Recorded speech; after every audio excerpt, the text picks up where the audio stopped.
ShowMAXXXie. Nieziemskie gwiazdy, największe hity, wywiady, plotki. Hi Charlie, how do you like Poland so far?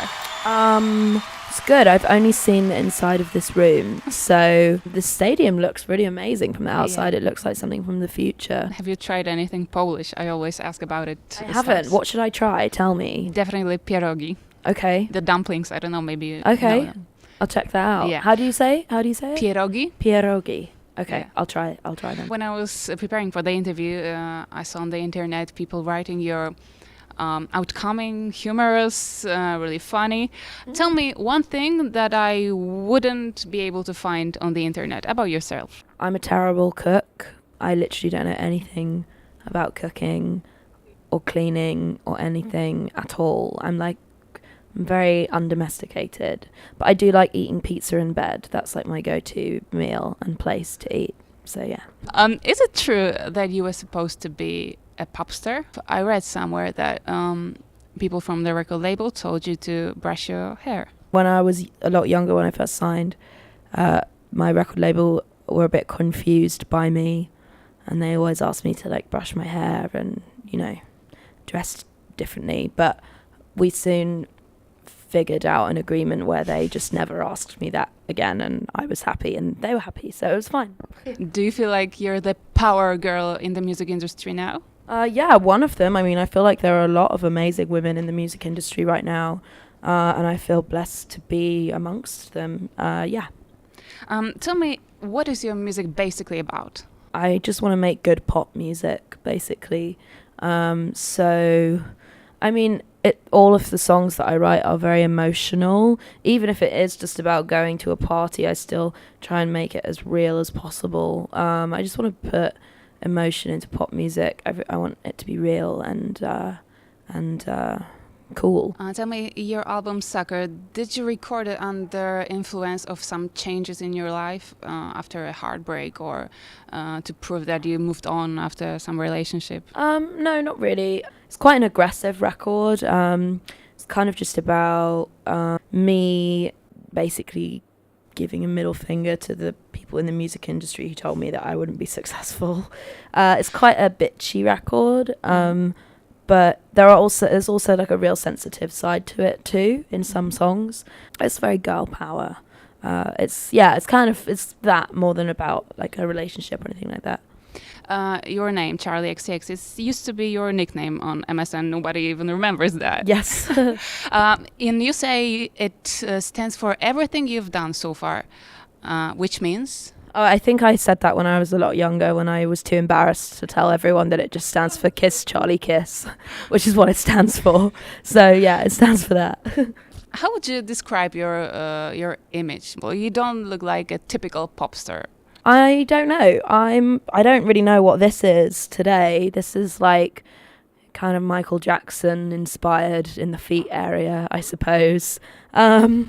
But yeah, I don't know. I like 90s fashion a lot. I love like movie characters. I love movies like Clueless and Ladies and Gentlemen, The Fabulous Stains, and like Doom Generation when it comes to like fashion. I like style more than fashion, you know, people with style. And you seem really comfortable about what you want the music signed by Charli XCX sound like.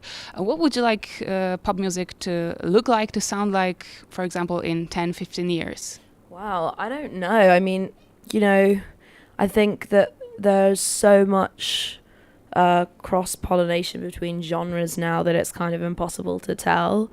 I think that it's going to be really like, there's going to be like such a massive K-pop and J-pop takeover over the next few years, and I think that those like sounds are going to blend with more traditional Western pop music, and make something like super hyperactive and amazing. Oh, well, I hope anyways. So maybe that, I don't know, I can't really tell. That's a long time. Tell me, because you said you see the music in red, in colors of red, pink, black. What does it exactly mean? Well, yeah, I see certain music I see the music that I make in colors. Like when I'm in the studio, a certain sound or a certain instrument will kind of like wash a certain color over everything. And it kind of just helps me with like my lyrics and my music videos, and it helps me identify what songs I like and what songs I don't like. And like all of the songs on this current record, Sucker, I would say are like red and pink. Maybe Boom Clap's silver, but everything else is like red and pink, very powerful, very like in your face, you know? Okay. Tell me, do you feel a little bit like the next Gwen Stefani or Avril Lavigne, because these girls already grew up, they have their marriages, their children?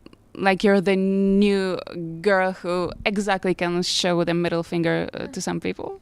I don't know, like I think there are a lot of amazing, powerful women. I don't think I'm the new anyone, I think I'm just me. But obviously those two women that you mentioned are really cool and wonderful. But I'm not trying to like replicate what they've done, you know, I'm just trying to do my own thing.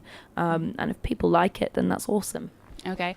Tell me please about your new single with Rita Ora doing it. That song was a song that I wrote after a massive house party. I guess it's really just about, it's like a girl power anthem, really. It's just about being with your friends that you haven't seen in a really long time and having like the best night ever. And I always have a lot of fun with Rita when we perform it together. She's very cool and really sweet, and we had so much fun shooting the video and stuff like that. Exactly, the video. Whose idea was it? Because it's crazy. It's like strictly from the 90s. Thanks. That was my idea. I wanted it to be like this trippy, surreal Thelma and Louise referencing video, basically. So we went to the desert to shoot it in America, and yeah, I just wanted it to be like a trippy western or something. So yeah, it was fun to shoot that. For the end, Charli, you think you want to break the rules. What is the rule number one that you like to break or you usually break? I don't know. I just think that people should be free and be wild and do whatever they like. And I think that probably leads to breaking quite a few rules.